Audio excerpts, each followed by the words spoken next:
Cette semaine, avec une ligne qui progresse de plus 15%, 4 lignes qui sont mises à l'achat pour renforcer les actions en question et pour une stratégie que je vous expliquerai dans la vidéo. Un portefeuille qui se tient plutôt bien, on est dans le vert, bon, on reste toujours très loin du CAC 40, mais l'année est encore loin d'être finie et on va essayer de faire son maximum pour revenir dessus. Allez, c'est parti tout de suite!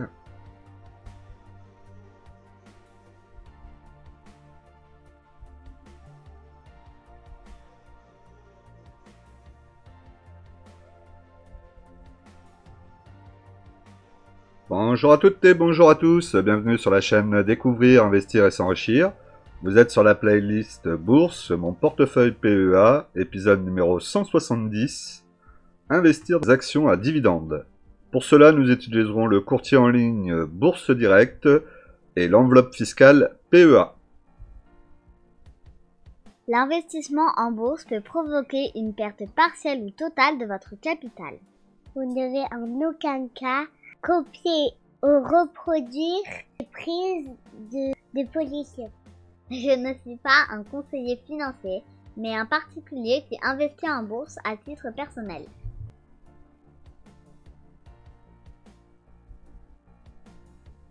Alors, on va regarder au niveau de la situation du CAC 40 actuellement. Alors là, il y a une petite coquille, ne faites pas attention au niveau des points. Il n'y a pas eu le changement, donc on est quand même à plus 10,48% depuis le début de l'année. Le CAC 40 n'affiche pas 7900, mais affiche 8154,51. Autant pour moi. Au niveau du CAC 40 GR, on est à plus 10,62, donc pour le moment le GR reste très proche du CAC 40 classique, et on va voir que ça va changer avec les dividendes qui vont arriver. Le SBF 120 est pas si mal non plus, hein, à plus 10,01%. Belle petite perf. On voit que le plus haut historique c'est 8253,59 points. Vous voyez qu'on est plus très loin hein, quand même, on est à 100 points. On fait 100 points là et on dépasse le plus haut historique. C'est quand même assez surprenant. Au niveau donc du graphique, on voit qu'on est toujours très bien orienté. Belle bougie verte, ça fait 3 mois là qu'on est en belle progression. Même si sur la semaine, on va le voir, on a été négatif. C'est quand même pas mal. On a une moyenne mobile 20 périodes qui est à 7590,27 points. Moyenne mobile 50 périodes à 6988,77 points. On a bien passé la moyenne mobile 20 périodes. Là, dans cette configuration, on peut quand même penser qu'on risque de faire un plus haut. Si tout va bien, si en plus au niveau géopolitique ça se calme, ça pourrait être quand même tout à fait faisable. Même si personnellement j'ai du mal à le concevoir qu'on soit aussi haut vu la situation. On a un 440 à moins 0,29%, ce que je vous disais, hein, une légère baisse sur la semaine. C'est pas énorme non plus. Au niveau des belles perfs, on a ST Micro à plus 14,66%, on a Thales à plus 10,20%, on a Schneider à plus 4,4%. Ensuite, en baisse, on a Edelrand à moins 8,3%, Carrefour à moins 9,84% et Capgemini à moins 11,47%.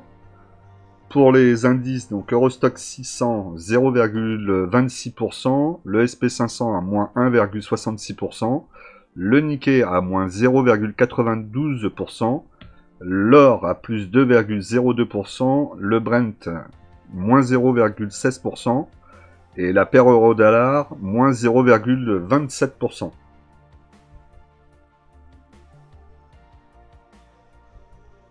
Alors comme d'habitude, on regarde mon portefeuille de la plus grosse valorisation à la plus petite, dans la plus grosse étant Euronext.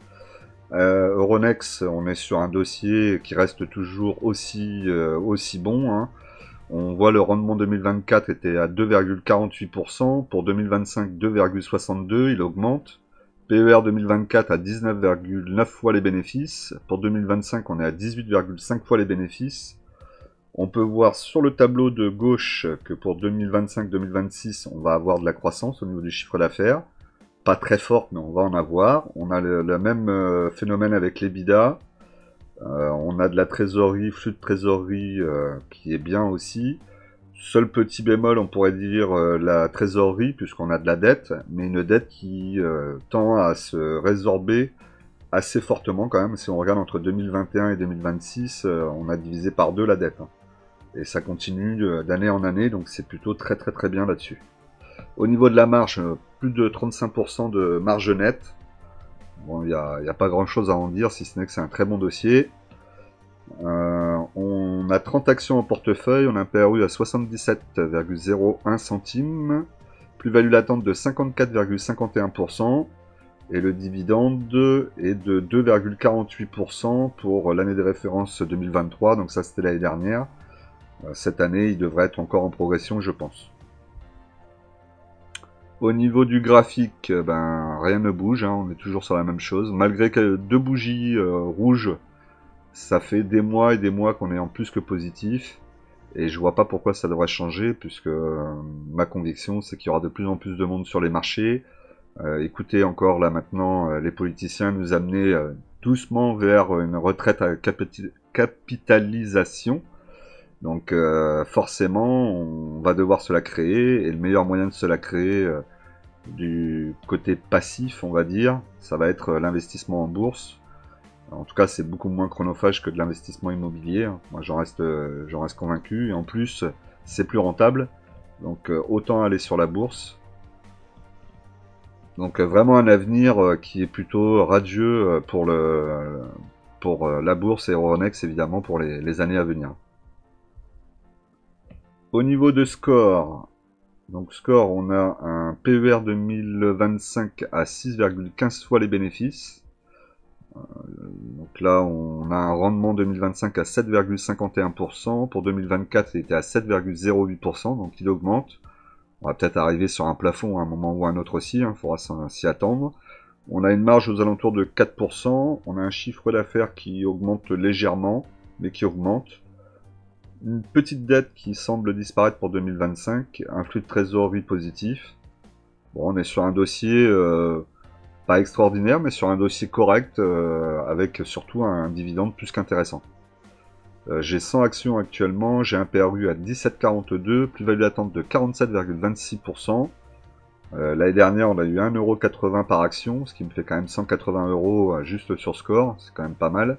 Évidemment, vous me direz, si elle coupe son dividende du jour au lendemain, ça va me faire mal, c'est évident. Mais pour le moment, elle ne le coupe pas, et si elle l'augmente encore un peu plus, ben, forcément, je serai au-delà des 180€ sur cette ligne, ce qui est plutôt déjà très bien. De toute façon, je n'ai pas l'objectif de renforcer score avant un long moment, je pense. Au niveau du graphique, on est plutôt pas mal. On passe au-dessus de la moyenne mobile 20 périodes à 24,79, moyenne mobile 50 périodes à 22,15. Pour le moment, on pourrait aller attaquer la résistance qui nous amènerait à 30€. Grosse résistance à 30€, petite résistance là pour le moment sur les alentours de 26€. Donc on va voir. Là, on est plutôt bien. Il ne faut pas que ça repasse sous la moyenne mobile 20 périodes. Et l'idéal serait même que au début du mois de mars, on soit vraiment une bougie au-dessus de la moyenne mobile 20 périodes. GTT. GTT, grosse semaine. Donc on voit de toute façon sur les chiffres, situation du bilan, le chiffre d'affaires qui monte, il n'arrête pas de monter. Au niveau de la trésorerie, c'est pareil. L'EBITDA, il continue d'augmenter. Là, je vous ai mis ce qu'il y avait l'année dernière sur GTT pour voir un petit peu si on est vraiment tout le temps dans les mêmes bases ou si ça change. Vous vous doutez bien que ça change, mais c'est quand même bien de le voir. Donc on peut voir qu'il y a beaucoup de choses qui ne sont pas du tout liées. Le PER 2025, donc sur la première diapo d'il y a l'année dernière, on était à 12,7. Aujourd'hui, on est à 14,3. Pas du tout la même chose. Le rendement 2025, 6,34 pour un rendement 2025 à 5,61. On a une grosse baisse du rendement. Là où c'est plus étonnant, mais bon, il ne me semble pas pourtant que le rendement est baissé sur GTT, il faudra le vérifier. 2024, le rendement était annoncé à 5,23 et sur Zone Bourse, il l'annonce à 4,55 pour 2024, l'année dernière. Donc là, à vérifier pourquoi est-ce qu'on a ce changement. Il ne semble pas qu'ils aient baissé le dividende, en plus l'action a continué de monter, donc bon, il y a peut-être une explication, mais voilà, c'était bien de voir un petit peu les différences de ce qu'on pouvait avoir d'une année à l'autre. Et c'est pour ça qu'il faut regarder ces actions achetées chaque année, une fois par an, pour revoir un petit peu la situation, si tout n'a pas trop bougé. Et puis ça suffit largement. Au niveau de la marge nette, on est au-dessus des 45%. Donc ça forcément c'est très bon. Le dividende de l'année dernière était de 4,36 € par action. Ils avaient donné plus 41% par rapport à l'année d'avant. Donc là j'espère que ça va continuer à monter. On voit sur le petit tableau en bas à droite que le dividende a eu tendance à quand même pas mal bouger. Hein. Donc là on peut s'attendre peut-être à ce que ça rebaisse ou pas, malgré le fait qu'ils ont bien explosé surtout sur cette semaine. Hein, puisque c'est cette action GTT qui a pris plus de 15% là, elle a fait son record historique. Là d'ailleurs elle a bien explosé le record. On est bien à l'abri à 155,10. On est même passé au-dessus de la résistance. Donc toujours la même chose. Hein. L'idée serait qu'elle arrive à tenir, qu'elle continue à monter au-dessus un petit peu, et que sur le mois de mars on se retrouve là au-dessus et que la résistance devienne support. Parce que là du coup on était dans un biseau avec le support, la résistance. Ça a travaillé dedans et là ça casse par le haut, donc c'est plutôt très positif. Et on pourrait continuer à monter comme ça tranquillement. On voit que les moyennes mobiles sont bien orientées, hein. Moyenne mobile 20 périodes 125,32, moyenne mobile 50 périodes 99,81. C'est propre. Pour le moment c'est propre. Sachant que on va sans doute accélérer le gaz liquéfié et de plus en plus de demandes de gaz liquéfié par les autres pays, les États-Unis notamment, qui souhaitent nous en vendre de plus en plus. Il va falloir encore plus de bateaux pour les transporter, et ça forcément c'est une technologie que GTT gère très très bien. Donc il va sans doute y avoir, on peut s'attendre à quelques commandes, de belles commandes sur GTT sur l'année 2025-2026 je pense. Total Energy. Alors Total Energy, au niveau du chiffre d'affaires ça a baissé légèrement. On voit que tout a baissé un petit peu, mais on a aussi en même temps la dette qui a baissé. Donc l'un dans l'autre, c'est pas plus mal. De toute façon, on sait que le business change un peu au niveau de Total Energy, même s'ils ont annoncé restreindre un petit peu les investissements dans les énergies renouvelables pour 2025. Ils iront de toute façon quoi qu'il arrive. Là, ils ont quand même investi dans pas mal de projets en énergie renouvelable. Il y a un changement de politique majeur aux États-Unis avec l'arrivée de Trump qui, lui, se fiche complètement de l'énergie renouvelable et de l'écologie. Donc forcément, la demande de pétrole va sans doute être de plus en plus demandée. Et forcément, Total, ils sont là pour faire du business aussi. Hein. C'est pas l'abbé Pierre. Hein. Et encore, je dis ça, je devrais même pas dire ce nom-là, ça correspond à rien. Bon, vous avez compris. Mais voilà, donc ils vont repartir un petit peu dans le pétrole, c'est sûr. Peut-être du gaz de schiste aussi aux États-Unis, ce qui est interdit en France et en Europe, il me semble. Donc on peut pas non plus, nous en tant qu'actionnaires, leur dire non, vous arrêtez tout et puis vous allez que sur l'énergie renouvelable, quitte à ce que le business tombe. Hein. L'idée c'est d'y aller progressivement et d'y aller de façon intelligente. Donc là ils font preuve d'intelligence, hein, puisque ils partent pas tête baissée dans le renouvelable. Donc plutôt positif. Le dividende est toujours correct de toute façon. Pour 2025, 5,88%. Il baisse légèrement par rapport à 2024 qui était à 6,05. Mais ça reste quand même un dividende très sympa. On l'a trimestriellement, donc tous les 3 mois. On a un PER 2025 à 7,42 fois les bénéfices, qui a légèrement baissé par rapport à 2024. Donc on est sur une société de toute façon qui pour moi est une société d'avenir. Et en plus qui va aller chercher encore plus de performance en se positionnant sur le marché américain, sur Wall Street. Donc lorsqu'ils vont être cotés aux États-Unis, on peut s'attendre à ce qu'il y ait aussi pas mal d'Américains qui investissent dessus. Et nous, en tant qu'actionnaires déjà actuellement, ça pourrait faire booster le titre. Donc ça sera à confirmer, mais ça pourrait être quelque chose d'assez bénéfique pour nous qui sommes déjà actionnaires. Moi j'ai actuellement 40 actions, j'ai un PRU à 40,26 €, plus-value latente de 44,33%. Donc pour cette année, parce que là on voit que c'est bien le dividende 2025 sur l'année de référence 2024, on a 3,22 € par action, avec une augmentation du dividende de 7 centimes, de 7%, pardon, ce qui représente 0,21 centimes. Donc c'est très bien. ils augmentent. On voit que l'année où ça n'a pas augmenté, que ça a baissé, bah, c'est parce qu'il y avait eu un dividende exceptionnel, hein, c'est la partie que vous voyez en jaune. Donc pour le moment, le dividende augmente de façon normale, donc c'est bien. L'action est un petit peu bloquée sous la moyenne mobile 20 périodes, elle a du mal à un peu s'en extraire, elle sort légèrement la tête, mais pas complètement, à 58,12 pardon. La moyenne mobile 20 périodes est à 58,02, moyenne mobile 50 périodes 47,81. Pour le moment, on est toujours bien orienté, les moyennes mobiles sont quand même assez loin l'une de l'autre. On va quand même surveiller la moyenne mobile 20 périodes qui commence un petit peu à faire un arche. Et on a pu voir que quand ça faisait un petit arche auparavant, ça avait plié un petit peu, donc jusqu'où ça va plier. Mais sinon, ça reste quand même très positif. On est là ici dans un biseau avec un support peut-être un petit peu moins puissant que la résistance. Mais on a un support ici en pointillé vert, la résistance. Et là, on va aller jusqu'au bout peut-être avant de se décider à sortir. C'est correct et c'est en tendance haussière, donc c'est convenable. Vinci. Au niveau de Vinci, donc on a un PER 2025 à 12,7 fois les bénéfices. Il a augmenté par rapport à 2024 qui était à 11,8 fois les bénéfices. Le rendement 2024 est à 4,17%. Le rendement 2025 est à 4,40%. Donc on a une augmentation, c'est très bien. Marge nette aux alentours de 8%. Chiffre d'affaires qui augmente tranquillement, mais qui augmente. Une dette qui baisse légèrement.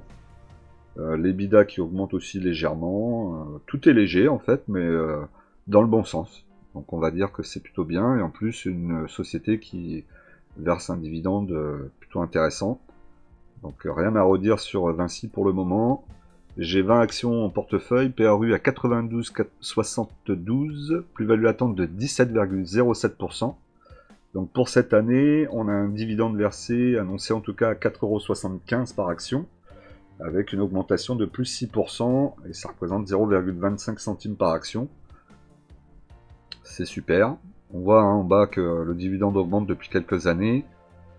Bon, là, on voit qu'il a bien augmenté sur les 3 dernières années. On va peut-être avoir un petit plafond à un moment aussi, mais bon, pour le moment ça augmente, donc tant mieux. Sur le graphique, on voit que la tendance est toujours haussière de toute façon. On est venu sous la moyenne mobile 20 périodes à 105,33 pour repasser au-dessus. Donc heureusement, on avait aussi la résistance qui était dessous nous. Et là on est repassé au-dessus, donc la résistance devient support. Donc là c'est plutôt pas mal. Il faut que la prochaine bougie apparaisse ici, pour nous remettre ici dans le biseau, un petit biseau, vous voyez, avec la résistance et le support, qu'on retravaille là, qu'on continue à faire des plus hauts, qu'ensuite, pourquoi pas aller chercher, casser le biseau par le haut, ce qui serait encore plus énorme hein, sur ce dossier.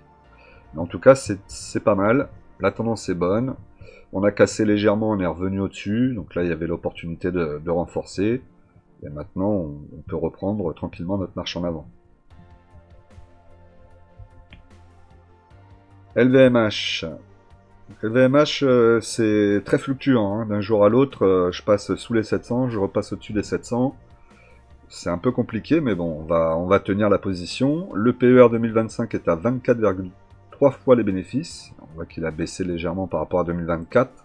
Le rendement attendu pour 2025 est de 1,96%, en baisse par rapport à 2024 où il était à 2,05%.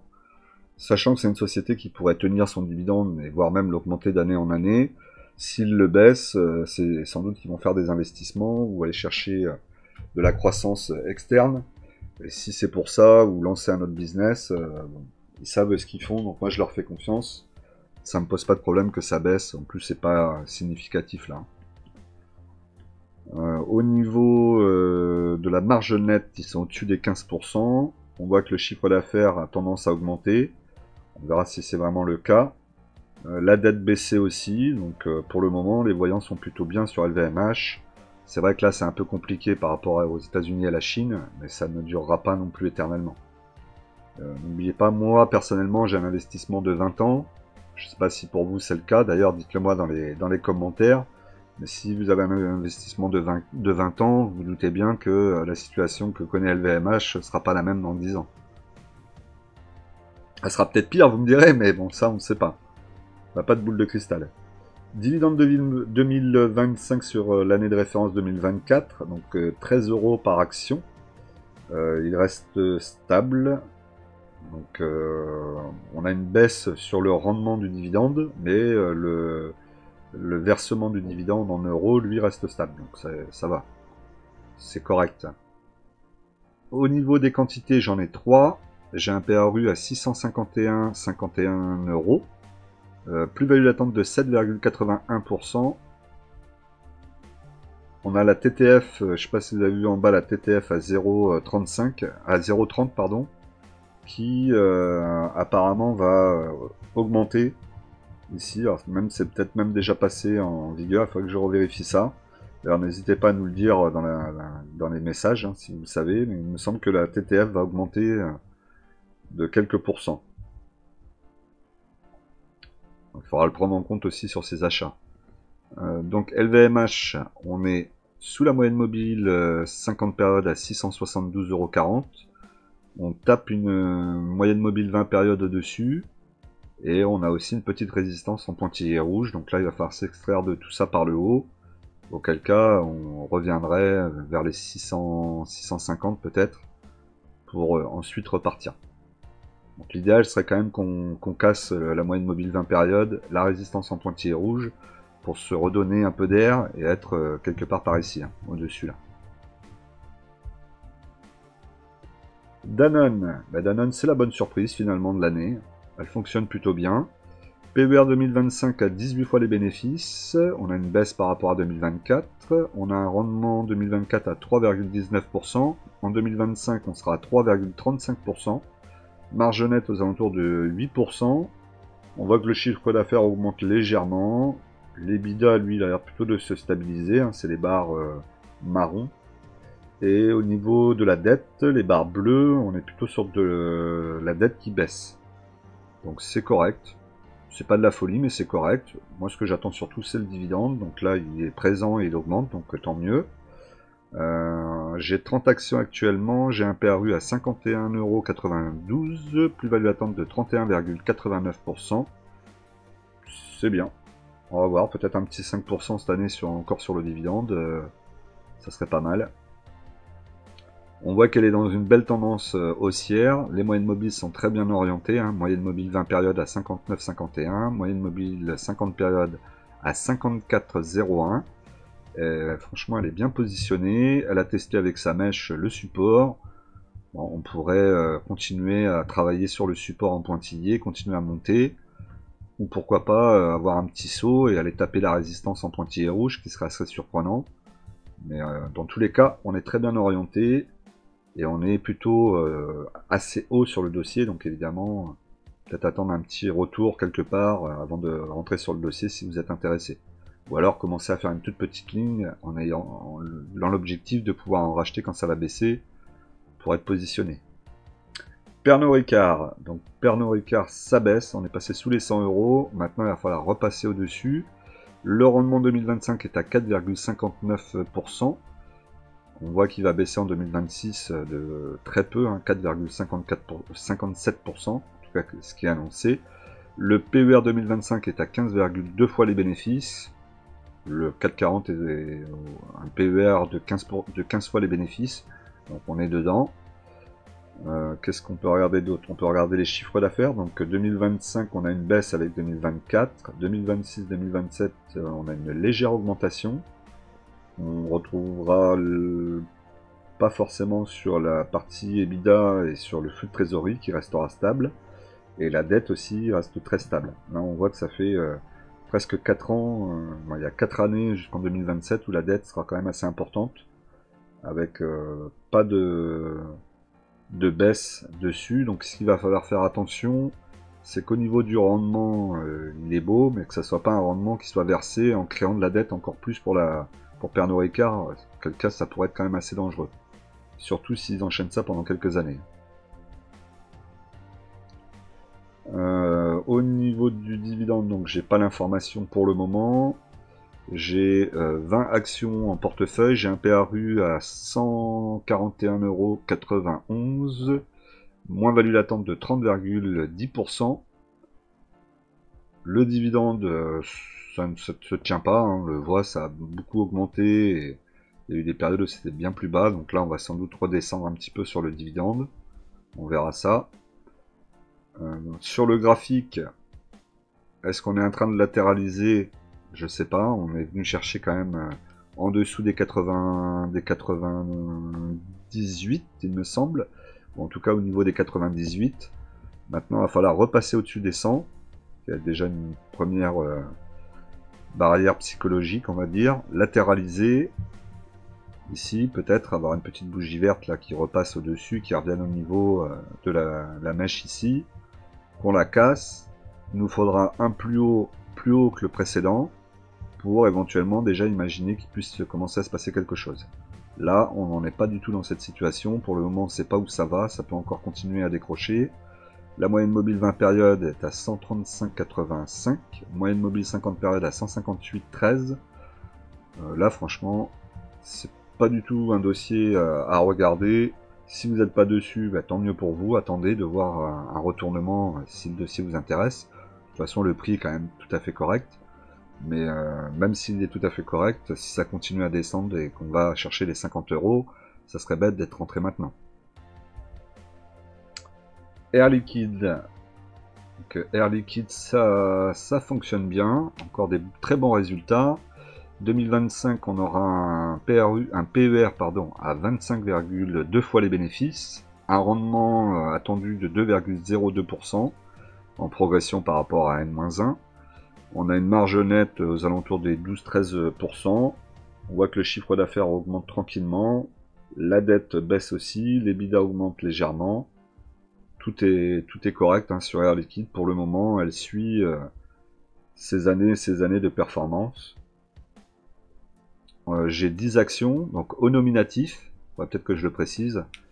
Donc ce qui veut dire que dans 2 ans, je vais avoir le droit à une action gratuite et 10% de plus sur le dividende. Donc ça, c'est les avantages que des actions comme Air Liquide vous proposent.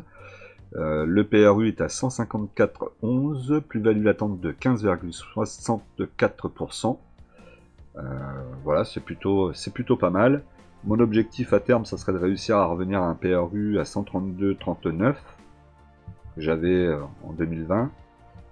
Donc là maintenant, vous doutez bien qu'on est quand même assez loin, mais il y aura de toute façon sur 20 ans, au moins avec de la chance, et même si ça surprend de dire ça avec de la chance, j'aurai au moins 2 cracks boursiers, et si j'ai au moins 2 cracks boursiers, c'est à ces moments-là que je vais devoir renforcer ce genre d'action à des prix beaucoup plus sympas et de belles soldes. Mais c'est pas pour tout de suite le crack, hein, c'est pas ce que j'ai de dire. Mais j'aurai forcément au moins 2 cracks là sur 20 ans d'investissement, c'est ce qui devrait, les statistiques nous montrent ça en principe. Voire même là dans les 5 prochaines années, on devrait en avoir un. Donc là, Air Liquide posé sur le support en pointillé vert. Maintenant, on va tester la résistance au-dessus. Et on va monter tranquillement. Donc là, c'est très très bien. Vous voyez qu'on a un biseau inversé qui s'ouvre plutôt. Donc on pourrait redescendre peut-être un petit peu. Mais on pourrait aussi aller chercher les 200 €. Pourquoi pas. Donc c'est très très bien. Moyenne mobile 20 périodes à 160,83. Moyenne mobile 50 périodes à 135,72. Franchement, c'est très bien. Vous voyez même, on parle beaucoup des ETF pour s'investir parce que c'est diversifié, machin bidule. La diversification, lorsque vous achetez un ETF et que vous l'avez payé 50 € au départ, bon, qu'il y a un crack ou pas, je veux dire, c'est pas ça qui va changer le monde sur votre portefeuille. Ça va pas faire énormément d'effet. Même si vous êtes à 200 €, ben pourquoi pas aller sur des bonnes actions père de famille, Air Liquide typiquement. D'une, déjà, ça vous permet de commencer par une action qui va vous verser un dividende. Vous allez pouvoir profiter et contempler ce magnifique système de recevoir des dividendes, qui fait quand même assez plaisir, même si, évidemment, les dividendes, c'est pas gratuit, c'est une part des bénéfices de l'entreprise, hein, évidemment. Ça vous permettra aussi d'apprendre à faire des analyses fondamentales sur un très bon dossier. Et en plus, ça vous permettra de voir un petit peu la volatilité des marchés, de ressentir un petit peu plus la bourse et le CAC 40 notamment, en ayant une ou deux actions dans votre portefeuille au départ, plutôt que d'être tout de suite sur un ETF où là c'est vraiment très passif. Il n'y a pas vraiment besoin de regarder tous les jours. Vous venez une fois par mois, vous mettez votre argent dessus, et puis voilà quoi. On n'est pas dans le même ressenti. Et aussi, l'intérêt d'investir dans les actions, c'est aussi l'intérêt d'être investi sur des sociétés dans lesquelles on croit et dans lesquelles on a envie de s'impliquer un petit peu et de voir un petit peu ce qu'ils font. C'est aussi ça le plaisir d'être actionnaire d'une action, d'une société, pardon. Alors que l'ETF, vous avez tellement d'actions dedans que vous ne savez même pas exactement de quoi est constitué le portefeuille. Quitte à après, évidemment, mettre des ETF sur votre portefeuille. Surtout que des sociétés comme Air Liquide ou LVMH, par exemple, c'est presque des ETF à eux tout seuls, puisqu'ils sont investis à travers le monde. Bon, c'est le moment hein, de vous abonner, de liker, de cliquer sur la cloche pour recevoir les dernières notifications, et évidemment de mettre des commentaires. Ça, c'est François Stratégie Bourse, c'est ma chaîne secondaire, donc qui s'adresse peut-être plus aux débutants.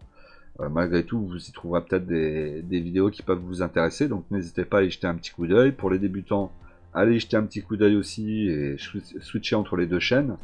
Comme ça, sur la chaîne débutant, vous allez apprendre, et sur la chaîne Découvrir, Investir, S'enrichir, on va plus échanger, et c'est plus découverte de mon portefeuille et de l'évolution de mon patrimoine à travers le temps. Vous avez là actuellement la dernière vidéo qui est sortie, donc combien faut-il vraiment pour commencer à investir en bourse? N'hésitez pas à aller jeter un petit coup d'œil, et aussi vous avez dans la description un e-book gratuit pour commencer à investir en 7 étapes, donc pareil si ça vous intéresse, c'est gratuit, n'hésitez pas. Allez, on continue.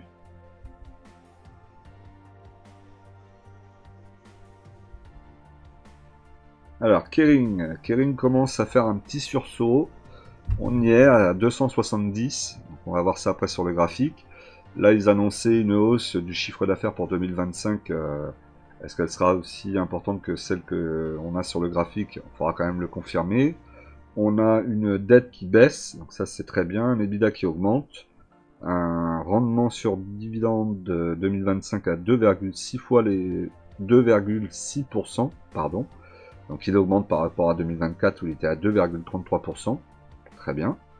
Le PR 2025 est à 19,3 fois les bénéfices, en baisse par rapport à 2024 où il était à 22,8 fois les bénéfices. On a une marge nette qui est toujours entre 19%, on va dire. On est entre 18 et 20.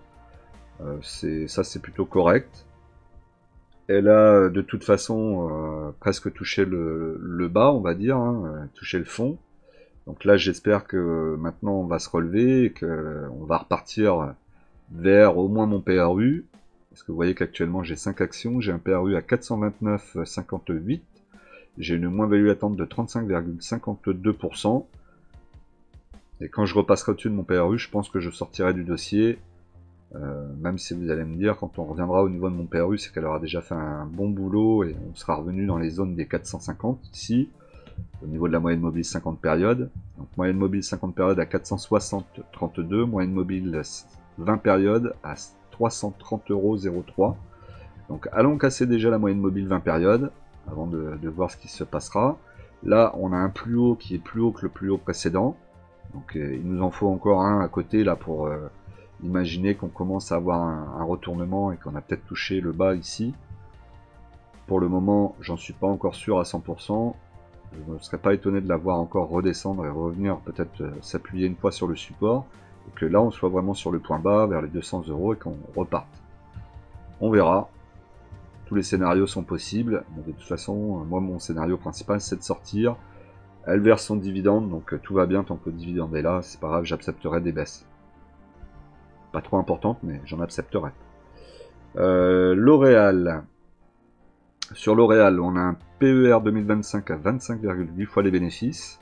On revient un peu plus dans la normale au niveau de L'Oréal, même si on est quand même encore très cher. Vous voyez que 2024, on était à 28,6 fois les bénéfices. Le rendement est à 2,15% lorsqu'il était à 2% l'année dernière, donc ça augmente. Marge nette à 16%. Le chiffre d'affaires augmente bien depuis 4 ans. Il n'y a pas de dette. On a même de la trésorerie, un EBITDA qui augmente. Bon, vu comme ça, on est sur un très très bon dossier. Si ce n'est le PER qui est peut-être un peu élevé, mais bon, ça peut aussi se comprendre vu le dossier. Pour l'année 2025 sur le dividende 2025 sur l'année de référence 2024, on aura 7 euros par action, plus 6%, ça représente 0,40 centimes par action, donc c'est bien. On voit que là, ça fait quelques années qu'il est en progression de dividende, donc pourvu que ça dure. J'ai 4 actions actuellement, je suis en moins-value latente de 5,48%, et mon PRU est de 366,14 euros. Au niveau du graphique, la tendance haussière n'a pas été cassée, on est toujours dans une tendance haussière, sauf qu'on a décroché un peu, on est tombé d'un cran, on est passé sous la moyenne mobile 50 périodes à 370,65, donc ça c'est la prochaine zone à reprendre, et ensuite moyenne mobile 20 périodes à 399,38, et on repartira vers le haut. Dans tous les cas, vous voyez que la tendance reste haussière, et qu'en plus on est dans un biseau qui est assez large, hein, avec une résistance et le support ici. Donc ça pourrait très bien travailler sur support et résistance plusieurs fois. Ça ne changerait pas grand chose, on est toujours dans la tendance haussière. Ça reste positif à long terme. Rubis. Au niveau de Rubis, le PER 2025 est à 8,16 fois les bénéfices. Le rendement est de 7,93% quand il était à 8,8% pour 2024. Donc là on va avoir une baisse du rendement sur Rubis. On pouvait s'y attendre, hein, on était quand même assez haut. Ça me gêne pas quand on est au-delà de 7%, que de temps en temps ça rebaisse un peu. On va pas être à 10, 12%, 20%, ça serait complètement illusoire. Au niveau du chiffre d'affaires, on baisse légèrement depuis 2022, on pourrait avoir l'impression, mais c'est vraiment très léger. La dette est plutôt stable, l'EBITDA est stable. La marge nette aux alentours des 5%, 5-6%, c'est correct. C'est un dossier qui verse un dividende en général en augmentation d'année en année. Donc là on va voir si ça se confirme ou pas. L'année dernière on avait eu 1,98€, ils avaient augmenté de 3%. Là on va voir si ça baisse ou si ça... Pour le moment ils annoncent une baisse, mais on verra si ça va vraiment se concrétiser sur la valeur de l'action. La valeur du dividende versé par l'action. On va y arriver. J'ai 50 unités, j'ai un PRU à 22,53, plus-value latente de 14,51%.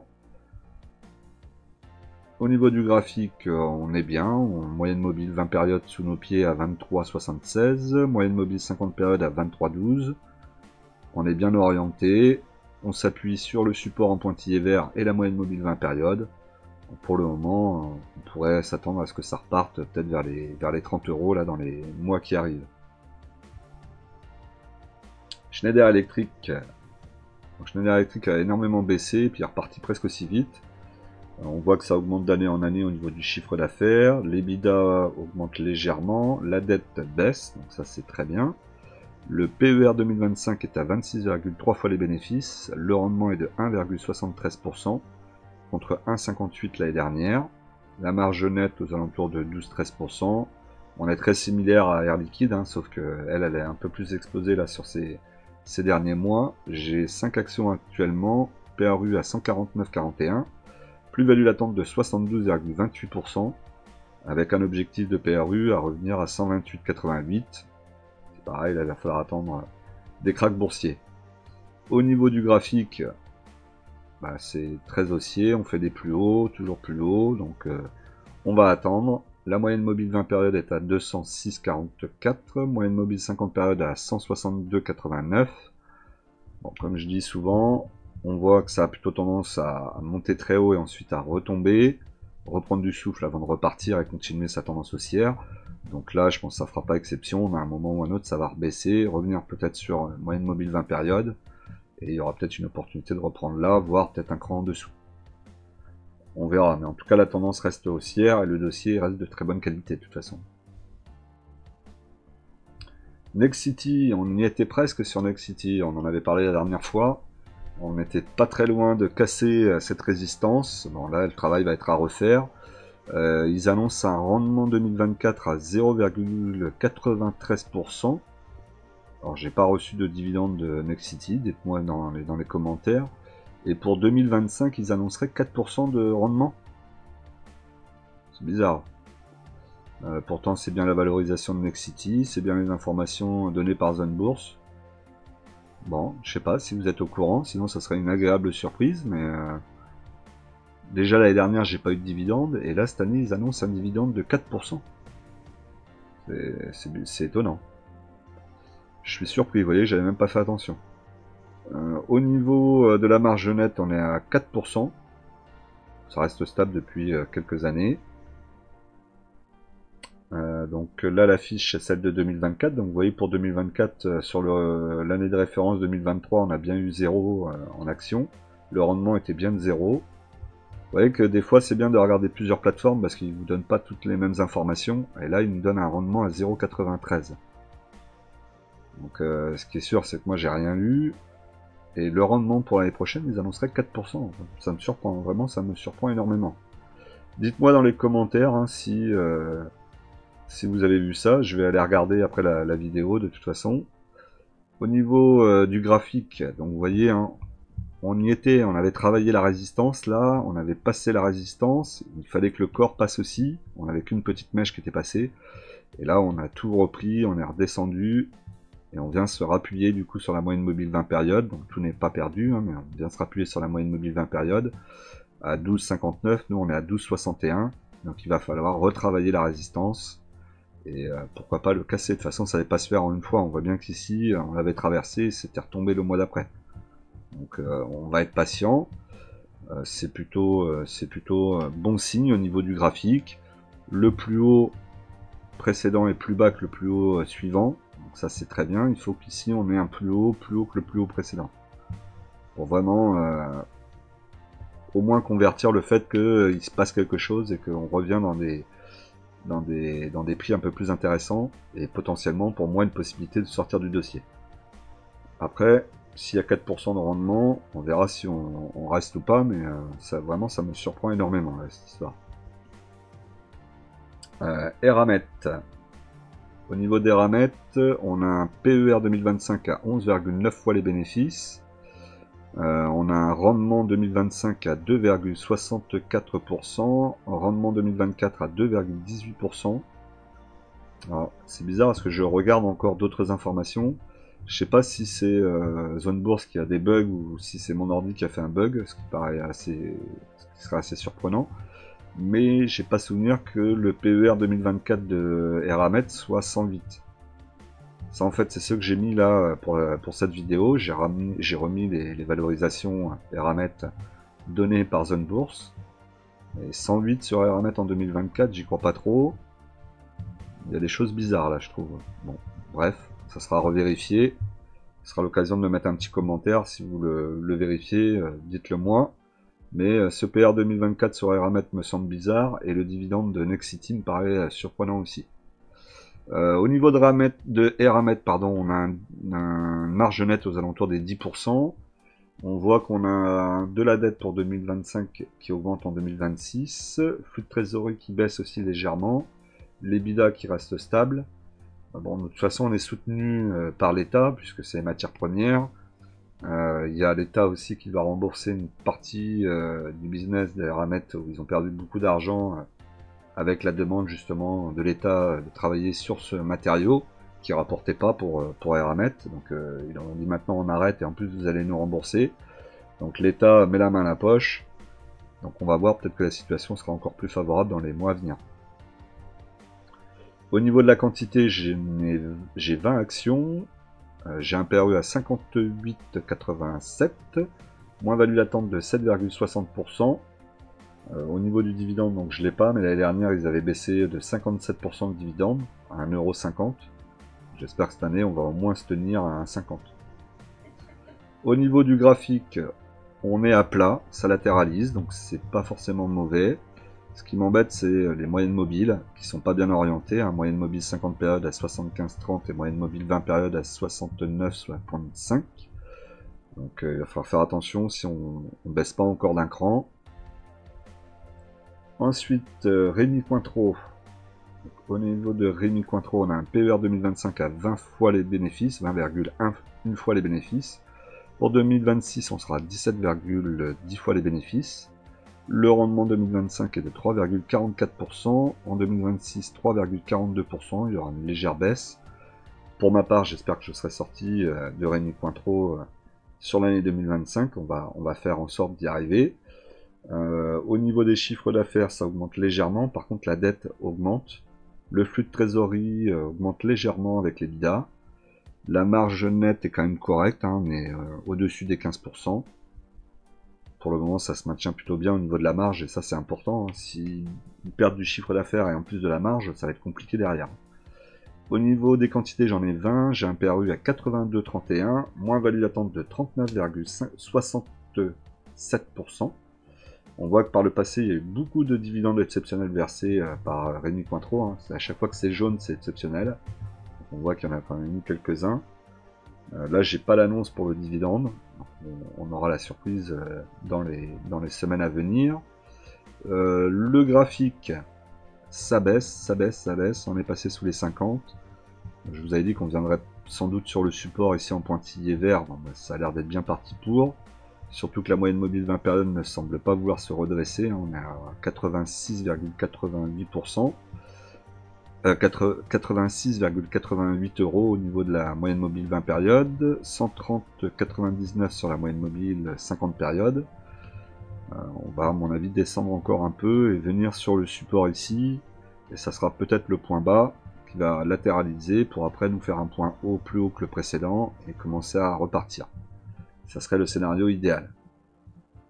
Après c'est un peu celui que je price aussi. Hein. Ubisoft. Donc, Ubisoft, chiffre d'affaires qui devrait augmenter sur 2025, 2026, 2027, mais vu qu'il a bien baissé entre 2024 et 2025, ça sera vérifié. On voit que la dette continue, elle a bien augmenté en 2025 et pourrait baisser jusqu'en 2027. Les bidas augmentent légèrement, le flux de trésorerie est plutôt stable. Après, de toute façon, Ubisoft, ce qui va faire la différence, on peut regarder tous les chiffres qu'on veut, mais c'est en réalité les jeux vidéo qui sortent, hein, tout simplement. Est-ce qu'ils vont avoir de nouvelles licences? Apparemment, ils ont sorti un nouveau jeu de voiture qui s'appelle The Scribe, un truc comme ça, je crois. Scribe. Bon, peu importe. C'est un jeu de voiture qui est censé faire concurrence à Fortnite, qui est pas Fortnite, Forza Horizon. Désolé, hein, ça fait longtemps que je regarde plus trop les jeux, mais bon. Forza Horizon pour les professionnels des jeux vidéo, ne m'en voulez pas, et n'hésitez pas à nous mettre des infos d'ailleurs dans les commentaires. Donc à voir ce que ça va vraiment donner. Ils ont des Assassin's Creed, au moins un Assassin's Creed qui doit sortir. Il va falloir qu'ils renouvellent un petit peu aussi leur jeu et leur portefeuille. Est-ce qu'ils vont se faire racheter sur l'année 2025 par Tencent? C'est possible aussi. Vraiment beaucoup d'incertitudes. Maintenant, je reste plus très favorable sur le dossier Ubisoft, on va se le dire honnêtement. S'ils avaient pu faire quelque chose, ils l'auraient déjà fait il y a un petit moment. J'ai peur qu'ils aient laissé passer leur chance. Malgré tout, il va falloir quand même que je me mette en action sur Ubisoft. Et donc, j'ai mis un ordre d'achat dessus. On va le voir après. Ben, vous le verrez pas, mais je vais vous le donner oralement. Mais voilà, il faut que je sorte du dossier. Et si j'attends, il se passera rien. Donc, je vais renforcer mes lignes, faire ce que j'avais pas trop envie de faire à la base, mais je veux pas sortir non plus en négatif. Donc je fais un choix que je suis capable d'assumer, et que je suis prêt aussi à encaisser, donc à partir de là, on peut y aller. Marge nette annoncée aux alentours de 10%, ça sera quand même à vérifier. J'ai 50 actions à PRU à 29,11, moins value attente de 60,08%. Évidemment, pas de dividende. Et on voit que sur le graphique, on baisse, hein, on est à 11,62%. On a du mal à passer cette résistance en pointillé rouge, ça passe et puis ensuite ça redescend. Donc il est fort à parier qu'on revienne dans ces niveaux. Là où moi j'ai positionné un ordre maintenant pour en racheter à 9,80€ exactement. Et pour une cinquantaine d'actions Ubisoft pour faire baisser drastiquement mon portefeuille avec l'objectif de passer le portefeuille et la ligne aux alentours des 20€, ce qui sera à mon avis plus facile après pour sortir du dossier dans l'année, pourquoi pas dans l'année 2025. Et si jamais il y a un rachat d'Ubisoft, je pense qu'on sera plus aux alentours de 24€, ce qui me permettrait de sortir tranquillement aussi du dossier. Donc je vais prendre un risque, mais un risque que je suis prêt à accepter, et de toute façon je vais pas laisser comme ça Ubisoft, hein, sinon on s'en sortira pas.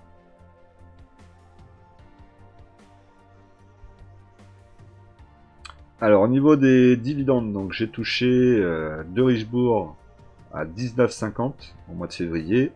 Et il est en noir, pourquoi? Parce que c'est l'action qui est sortie de mon portefeuille, je l'ai vendue pour récupérer de la liquidité et retravailler certaines actions, notamment Ubisoft, mais pas que. Donc j'ai vendu mes 150 actions à 5,45 €. On est monté de mémoire, je crois qu'à 5,50, 5,55. Et après elle est retombée, donc là j'ai bien fait de vendre. J'ai fait une plus-value de 98,51%. Bon, c'est correct. Moi, c'était surtout la liquidité qui m'intéressait pour retravailler toutes les lignes que j'ai, que je veux sortir sur l'année 2025. Et puis, évidemment, de Richebourg, on la regarde toujours et on reviendra sans doute sur le dossier quand elle passera en dessous des 4,50. Donc, c'est pour ça qu'elle est en noir sur le tableau des dividendes. Au niveau de Nexity, vous voyez qu'on avait un dividende aussi assez important. Donc 6,06% la dernière fois que je l'ai eu, ça remonte à 2 ou 3 ans. Là, ce serait surprenant de voir qu'elle reverse 4% de dividendes.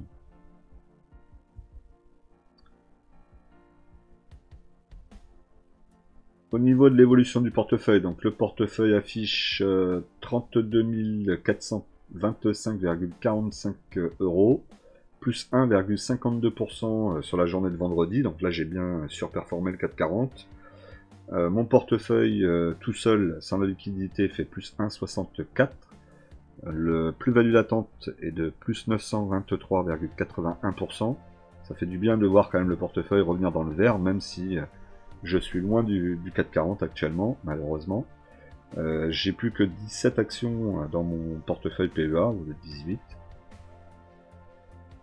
Au niveau donc des actions sur lesquelles on peut s'attarder 2 minutes, donc on a L'Oréal, un ordre d'achat sur L'Oréal. Vous voyez le 1 ici maintenant, c'est que vous avez mis un ordre d'achat dessus ou de vente. Donc là j'ai un ordre d'achat sur L'Oréal à 320 €, donc je vais le laisser, il est mis pour l'année, on verra si on y va ou pas. Si vraiment à un moment je vois qu'elle part vraiment très très loin des 300, qu'on monte au-dessus de mon PRU par exemple, peut-être que je sortirai l'ordre pour utiliser la liquidité ailleurs. Eramet, j'ai mis un ordre pour 10 actions à 50 € sur le dossier. Donc on est bien remonté. On a discuté d'ailleurs avec Shenvid, que je salue.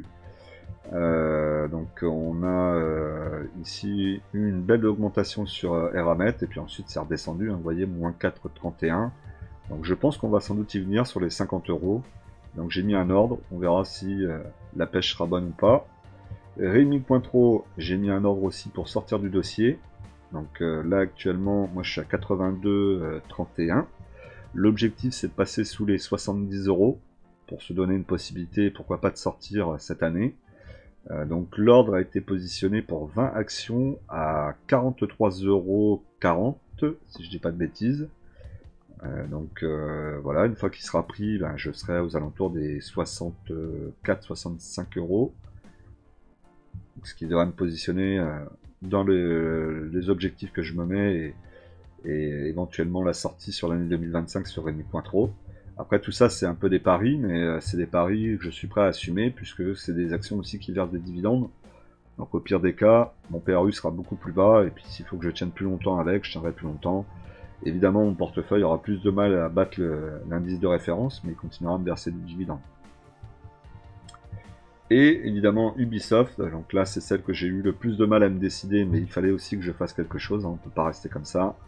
Donc 50 actions mises à l'achat sur Ubisoft à 9,80 € je crois sur Ubisoft, pour essayer de faire baisser le PRU vraiment fortement, essayer d'être en dessous des 20 €. Et puis après on verra si sur l'année 2025 on arrive à sortir du dossier, peut-être aux alentours de 21-22, ça serait super. Voilà, donc là le plus compliqué a été vraiment Ubisoft, puisque les autres elles versent un dividende, hein, que je renforce. Donc même si au pire des cas je sors pas sur 2025, j'aurai un PRU quand même assez bas et du dividende qui tombe. Par contre Ubisoft c'est vraiment un pari un peu plus risqué, mais je ne peux pas non plus rester avec mes 29,11 parce que sinon je vais rester sur ce dossier pendant des années encore sans pouvoir rien faire. Voire un rachat d'Ubisoft par Tencent et je serai en dessous du prix de rachat, bah, je serai au-dessus du prix de rachat et du coup je perdrai de l'argent. Donc je me dis, Ubisoft aux alentours de 24-25 euros, en rachat ça peut être jouable. Donc si je suis en dessous des 20 euros, ça peut passer. Et je pourrais presque gagner de l'argent. Ce qui serait quand même assez extraordinaire. Donc voilà le pari pour 2025. Donc mis à part L'Oréal qui sera peut-être susceptible si vraiment ça repart très loin de sortir, pour les trois autres je pense qu'on va les laisser pour toute l'année 2025 et puis on verra. Au niveau de la performance donc du portefeuille, j'ai fait plus 5,76%, ce qui est plutôt bien, hein. Je me rapproche de mes objectifs de 7% par an, donc plutôt content. Bon, l'année est loin d'être finie, hein. On en est plutôt qu'au début, donc on va pas s'enflammer. Le 440, lui, de son côté, fait plus 10,48. Là, vous voyez qu'il y a quand même presque 5% d'écart entre nous. Donc ça va être compliqué à aller chercher. Mais on ne sait jamais. Si j'ai un peu de chance avec moi, et que je sors de un ou deux dossiers que j'ai mis sur le portefeuille pour renforcer, là, ne serait-ce que par exemple sortir de Ubisoft et Rémi Cointreau, par exemple, ça pourrait m'amener pas mal de liquidités et pouvoir me positionner sur d'autres dossiers et pourquoi pas revenir grappiller sur le 440 petit à petit. Voilà, c'était tout pour moi. Donc on n'oublie pas qu'en investissement, les impatients payent pour les patients. Et nous on se retrouve mercredi soir pour le live, hein, n'oubliez pas, à 22 h. Le live où on aura l'occasion d'échanger sur le portefeuille de Johan, qui a bien voulu m'envoyer par mail son portefeuille, comment il est réparti, donc très intéressant, et en plus il sera en principe avec nous pour discuter, échanger en vocal. Donc soyez nombreux mercredi 22 h, je compte sur vous.